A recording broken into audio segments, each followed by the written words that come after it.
ಕೇವಲ 3 ರಾಜ್ಯದಲ್ಲಿ ಅಧಿಕಾರದಲ್ಲಿರುವ ಕಾಂಗ್ರೆಸ್ ಕೇಂದ್ರದಲ್ಲಿ ಸರ್ಕಾರ ರಚಿಸಿ ಅಧಿಕಾರ ಹಿಡಿಯಲು ಸಾಧ್ಯವೇ ಎಂದು ಜೆಡಿಎಸ್ ವರಿಷ್ಠ ಎಚ್ ಡಿ ದೇವೇಗೌಡ ಪ್ರಶ್ನಿಸಿದ್ದಾರೆ.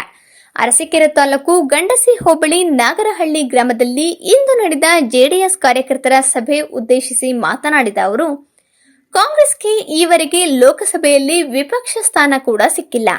ಇಲ್ಲಸಲ್ಲದ ಸುಳ್ಳು ಭರವಸೆಗಳನ್ನು ನೀಡಿ ಜನರಿಗೆ ಮೋಸ ಮಾಡಲು ಕಾಂಗ್ರೆಸ್ ಮುಂದಾಗಿದೆ ಎಂದರು.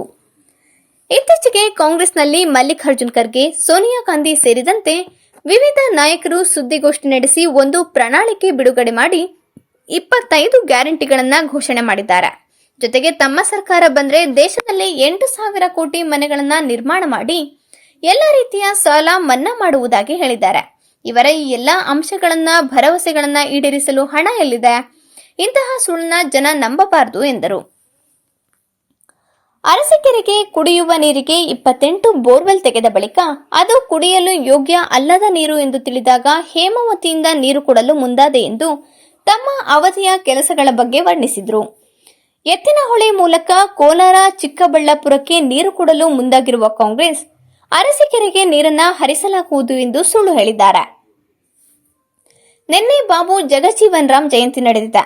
ಆದರೆ ಕಾಂಗ್ರೆಸ್ನ ಯಾವೊಬ್ಬ ನಾಯಕ ಬಾಬು ಜಗಜೀವನ್ ರಾಮ್ ಬಗ್ಗೆ ಒಂದು ಮಾತನಾಡಿಲ್ಲ. ಇಂದಿರಾ ಗಾಂಧಿ, ನೆಹರು ಕಾಲದಲ್ಲಿ ಸಚಿವರಾಗಿದ್ದವರಿಗೆ ಸಲ್ಲಿಸುವ ಗೌರವ ಇದೇನಾ ಎಂದು ಪ್ರಶ್ನಿಸಿದರು.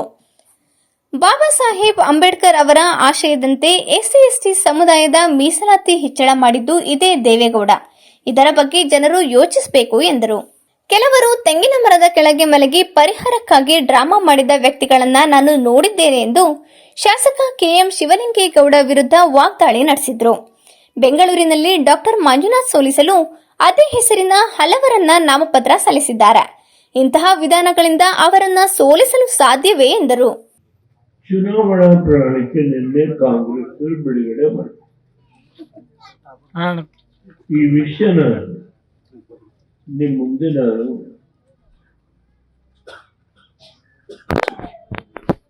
ಇಲ್ಲಿರ್ತಕ್ಕಂಥ ಮಹಾಜನತೆ ಅಷ್ಟೇ ಅಲ್ಲ, ಇಡೀ ರಾಜ್ಯದ, ಈ ದೇಶದ ಮಹಾಜನತೆ ಕಾಂಗ್ರೆಸ್ಸಿನ ಚುನಾವಣಾ ಪ್ರಣಾಳಿಕೆ, ಈ ಚುನಾವಣಾ ಪ್ರಣಾಳಿಕೆಯಲ್ಲಿ ಅಪ್ರೀತವಿತ್ತು.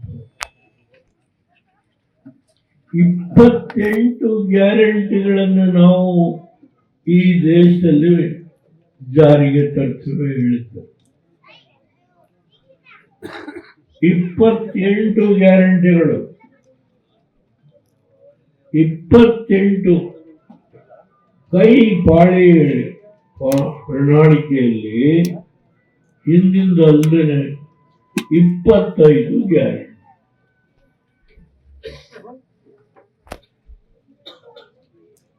ಇದರಲ್ಲಿ ಹೇಳಿದ್ದಾರೆ,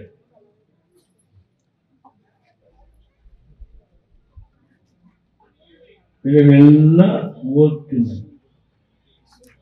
ನಮ್ಮ ಈ ರಾಷ್ಟ್ರದಲ್ಲಿ ನಿರುದ್ಯೋಗನ 30 ಲಕ್ಷ ಜನಕ್ಕೆ ಒಟ್ಟು ಸರ್ಕಾರಿ ನೌಕರರ ಹುದ್ದೆ 40 ಲಕ್ಷ ಇದೆ.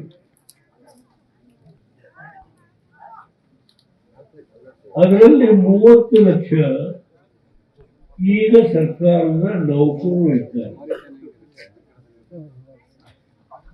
ಇದು ಕೇಂದ್ರದ ಕಾಂಗ್ರೆಸ್ಸಿನ ಪ್ರಣಾಳಿಕೆ. ಇಲ್ಲಿ ಡಿ ಕೆ ಶಿವಕುಮಾರ್ ಪ್ರಣಾಳಿಕೆ ಅಲ್ಲ. ಮನೆಗಳನ್ನು ಕಟ್ಟಿಸ್ತೀವಿ ಅಂತೇಳಿ ಖರ್ಗೆ ಅವರು ಮೊನ್ನೆ ಹೇಳಿದ್ದಾರೆ.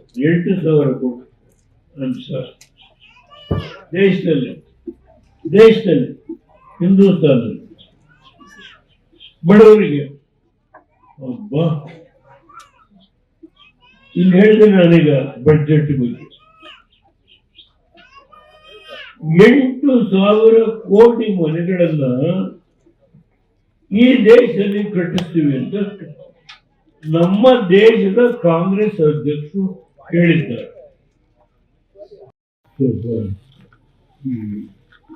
ತೆಂಗಿನ ಮರಕ್ಕೆ ಗರಿ ಒಣಗಿವೆ ಸ್ವಲ್ಪ ಪರಿಹಾರ ಕೊಡಿ ಮೈಕಂಡ ಡ್ರಾಮಾ